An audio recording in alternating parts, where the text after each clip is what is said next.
आजच्या भागामध्ये आपण पाहणार आहोत की जानूने आता जयंतला बांधून ठेवलेलं असतं आणि ती आता तिकडनं पळ काढत असते।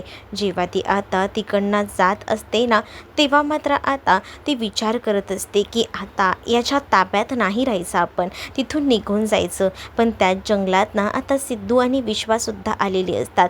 तेच दुसरीकडे आता जी नीलांबरी आहे ना, तिने आता या आनंदीला आपल्या रूममध्ये नेलेलं असतं आणि आपल्या रूममध्ये नेऊन ना ती आता तिच्याशी बोलत असते। तिला सांगत असते की तुला भावना आई सोडून गेली ना, तेव्हाच ती म्हणत असते की नाही, मला भावना आई फक्त इथे यासाठी सोडून गेलेली आहे की तिला काही माहिती नाही आहे ना, म्हणजे तिला वाटतं की माझा अभ्यास व्यवस्थित व्हायला हवा, म्हणूनच ती मला इथे सोडून गेलेली आहे, हेही आता ती बोलत असते। तेव्हाच ना तुझी भावना आई तुझ्यावर प्रेम करत नाही, कारण तुला माहिती आहे का, तुझ्या भावना आईला ना आता तिचं बाळ होणार आहे ना, त्यामुळे तिला तुझ्याबद्दल काही वाटत नाही, असंही आता मुद्दामूनच ना इथे असणारी ही नीलांबरी बोलत असते। त्यानंतर तिकडनं आता जेव्हा ना इथून निघून जाते ना, नीलांबरीने कॉल करून काही माणसांना बोलवून घेतलेलं असतं। तेच जानू आता विचार करत असते की काही झालं तरी इथून आपली सुटका करायला हवी आणि त्यासाठी ती पळ काढते। तर इकडे विश्वा आणि त्याचसोबत सिद्धू आलेले असताना त्यांना आता आवाज ऐकू जातो आणि तेव्हा जेव्हा त्याला आवाज ऐकू जातो ना, तेव्हा ते सगळीजण तिकडनं पुढे पुढे जायला निघतात, कारण त्यांना आता वाटत असतं की इथे कोणाचा तरी आवाज येतोय। आणि मग तेव्हाच त्यांना ना जयंतचा आवाज येऊ लागतो। जसा जयंतचा आवाज येतो तसे आता ते इकडे तिकडे बघू लागतात आणि जयंत जो आहे तो मात्र तिथे पडलेला असतो। तेच दुसरीकडे आता जी लक्ष्मी आहे ती विचारायला आलेली असते की काय करायचं आहे जेवणाचं, तुम्ही सांगा ना, म्हणजे मी मुगाची खिचडी बनवते बँकीसाठी, तीच बनवायची आहे का? मग तेव्हाच ना ते कॉल करत असतात खरं तर या जयंतला, पण जयंतचा कॉल काही केल्या लागत नसतो। जयंतचा कॉल न लागल्यामुळे त्यांना टेन्शन येतं। तेच इकडे विश्वा आणि जाऊन पोचतात तर काय, तिकडे जयंतला बांधून ठेवलेलं असतं। अरे पण जानू कुठे आहे काहीच कळत नाही आहे। तेव्हाच ना विश्वा ओळखून जातो की जानू नक्कीच नाही, ह्याला बांधून इकडनं पळून गेली असणार आहे। त्यावर सिद्धू आता विश्वाला सांगत असतो की त्याचे हात लवकरात लवकर सोडव। मग इकडे विश्वा मुद्दामून ना त्याचे पाय अजूनच बांधून घट्ट ठेवतो, कारण ना त्याला टाइमपास करायचा असतो।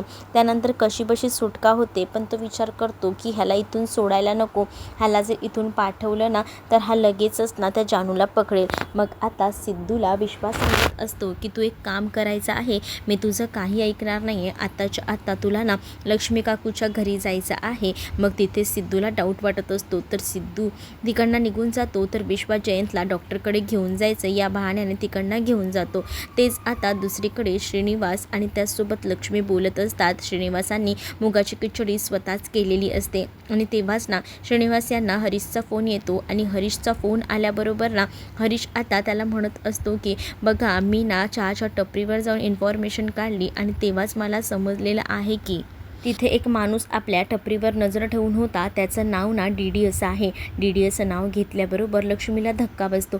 लक्ष्मी तर टेन्शनमध्ये येते, कारण डीडी म्हणजेच दिग्विजय देशमुख असं त्याच्या कॉलेजमध्ये असताना विश्वाच्या बाबांना बोलायचे। मग आता या सगळ्याचा जाब विचारल्याशिवाय मी शांत बसणार नाही, असं देखील लक्ष्मी बोलत असते। तेव्हाच आता इकडे ह्या सगळ्याचा बदला म्हणून त्यांनी आपल्या फॅक्टरीला आग लावली, ही गोष्ट मलाही पटत नाही आहे, पण तू या सगळ्याचा त्रास करून घेऊ नको, असं देखील आता इकडे असणाऱ्या लक्ष्मीला श्रीनिवास बोलत असतात। तेव्हाच ना इकडे लक्ष्मी जी आहे ती म्हणत असते की हो, तुम्ही माझ्यासोबत आहात तोपर्यंत ठीक आहे, पण मी आता शांत बसणार नाही, असं ती मनातल्या मनात म्हणते।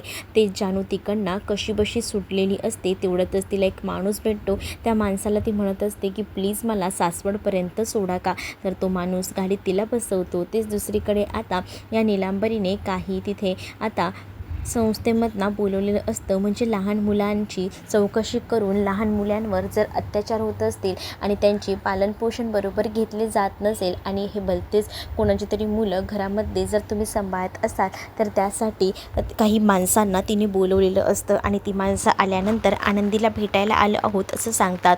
मग आनंदीचे आई बाबा कुठे आहेत, आनंदीची आई माहेरी गेली, तर बाबा बाहेर गेलेत कामासाठी। मग इथे आनंदीच्या आईला मी फोन लावते, परंतु ती लोक सांगतात की कोणालाही फोन लावायचा नाही.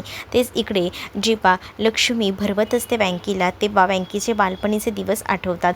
बँकेचं बालपण ना लवकर हरवलं होतं. म्हणजे संतोष मागोमाग हरीश आणि ही सगळी मुलं झाली होती आणि मग तेव्हा बँकेत देखील समजूतदारपणाने वागायचा.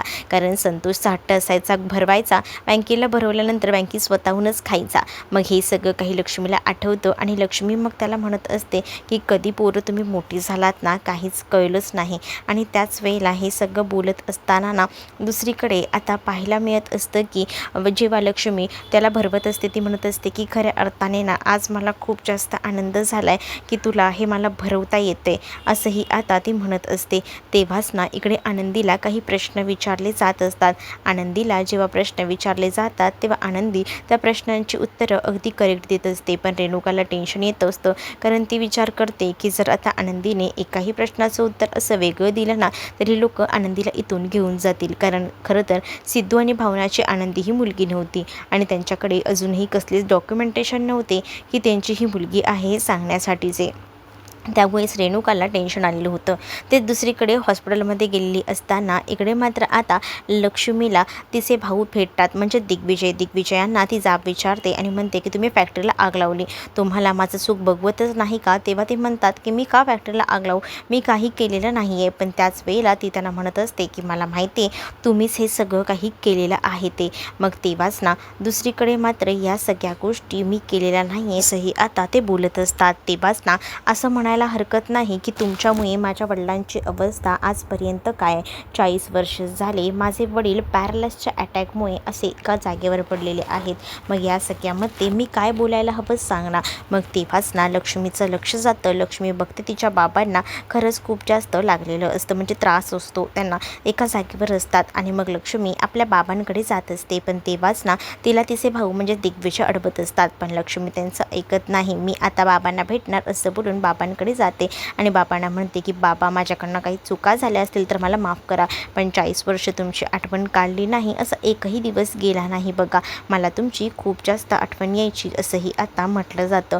तेव्हाच ना ते सुद्धा तिच्या डोक्यावर हात ठेवून तिला आता जवळ करतात, आपलंसं करतात. आणि हे सगळं बघून तर दिग्विजय एकदमच चकित होतात. दिग्विजय विचार करतात की हे सगळं काय आहे. म्हणजे या सगळ्या काही गोष्टी ना अगदीच वेगळ्या त्यांना वाटत असतात. आणि तेव्हाच बाबा करत रागवलेले नाही आहेत. मला तर असं वाटलं होतं की बाबा रागवले असतील लक्ष्मीवरतीच. आता इकडे जयंत विश्वाकडे मोबाईल मागत असतो का तर त्याला जानूला कॉल करायचा असतो. पण काही झालं तरी मी तुम्हाला कॉल करू देणार नाही असंही आता विश्वा जो आहे तो बोलत असतो. कारण विश्वाला ना काही झालं तरी जानूला घरी पोचू द्यायचं असतं आणि यासाठी हे सगळं काही त्याचं चालू असतं. म्हणून तो आता या जयंतला चांगलंच वेडं करत असतो. तेच दुसरीकडे आता ते लोक निर्णय घेत असतात. तेव्हा रेणुकाकडे आनंदी जात असते आणि आनंदी रेणुकाला म्हणत असते की मला आजी नाही जायचं आहे या लोकांबरोबर, मला इथेच राहायचं आहे. रेणुका म्हणत असते की काय करू मला समजत नाही आहे, इथे आता जी उत्तर दिलेत त्याच्यावर ना काय होते. तेव्हाच त्या माणसाने ठरवलेलं असतं की ह्या मुलीसंदर्भात तुमच्याकडे कोणतेही डॉक्युमेंटेशन नाही आहेत, त्या मुलीला आम्हाला घेऊन जावं लागेल. तेव्हाच ना तिकडनं जायला मात्र आता आनंदी तयार नसते. आनंदीने सरळ सांगितलेलं असतं की नाही मला नाही जायचं. पण ती लोकंसुद्धा आनंदीचं काही ऐकत नसतात. भावनाला सुद्धा आता कॉल करायचा प्रयत्न केला जात असतो पण भावनाचा कॉल काही लागत नसतो. त्यामुळे खूप जास्त टेन्शन आता आलेलं असतं. रेणुका आपल्या परीने प्रयत्न करते पण रेणुकाचे सगळे प्रयत्न फेल गेलेले असतात. तेच आता दुसरीकडे पाहायला मिळत असतं की इकडे खूपच जास्त रडारड आता होत असते. इकडे असणाऱ्या या रेणुकाला कळतं की हे सगळं मुद्दामून केलेलं आहे या नीलांबरीने. तेच दुसरीकडे मात्र आता बाबांना का उपचार केले जात नाही आहेत. मी 40 वर्ष झाले उपचार करते पण बाबांची तब्येत नाही होते चांगली. मग आता दुसऱ्या डॉक्टरांकडे जायचं होतं पण आता काही झालं तरी मी दादा तुझं ऐकणार नाही आहे. इतकी वर्ष तुझं ऐकून घेतलं, बाबा एवढे दिवस तुझ्याकडे होते ना, पण आता बाबा माझ्याकडे राहतील हा निर्णय माझा पक्का आहे. मग आता नाही, हा निर्णय नाही पक्का होऊ शकत कारण बाबांची एवढी वर्ष सेवा मी केलेली आहे आणि पुढील वर्षसुद्धा माझ्याकडेच ते राहतील असंही आता इकडे म्हणजे दिग्विजय आहेत ते बोलत असतात. पण तेव्हाच ना असताना बाबांनी स्वतः लक्ष्मीकडे जायचा निर्णय घेतल्यामुळे इकडे दिग्विजयला सुद्धा आता माघारी घ्यावं लागतं. तेव्हाच इकडे धावत धावत घरी आलेली जी जानू आहे ती आता आजीकडे जाते. आजी तिला म्हणत असते की कुठे होतीस जानू, तुला आम्ही कॉन्टॅक्ट करायचा प्रयत्न करत होतो, तुझा फोन पण लागत नव्हता, काय झालं आहे जानू. मग जानू घडलेला प्रकार सांगते की जयंतला आता सगळं कळले की माझी मेमरी वगैरे आलेली आहे. मला त्याने एका जंगलात नेलं होतं, तिकडेच ठेवलं होतं, पण मी तिकडनं कशीबशी त्याला बांधून तिकडनं निघाली आणि आता इथे येऊन थांबली आहे. मग तेव्हाच आता शांत बसायचं नाही, आता काही झालं तरी जयंतचं खरं रूप सगळ्यांसमोर आणायचं, तेव्हाच मी शांत बसणार असंही ती आता म्हणत असते. तेव्हाच आजी म्हणत असते की माझी पोरगी किती धीराची आहे, हो आता सगळं काही सांगून टाकायचं असा निर्णय आता झालेला असतो. तेच आता एवढा सगळा निर्णय झालेला असताना पुढील भागातमध्ये पाहायला मिळतं की आता लक्ष्मी निवास हे त्यांचं छत त्यांच्या डोक्यावरनं जाणार आहे, कारण लिलावाची नोटीस दारावर आलेली आहे.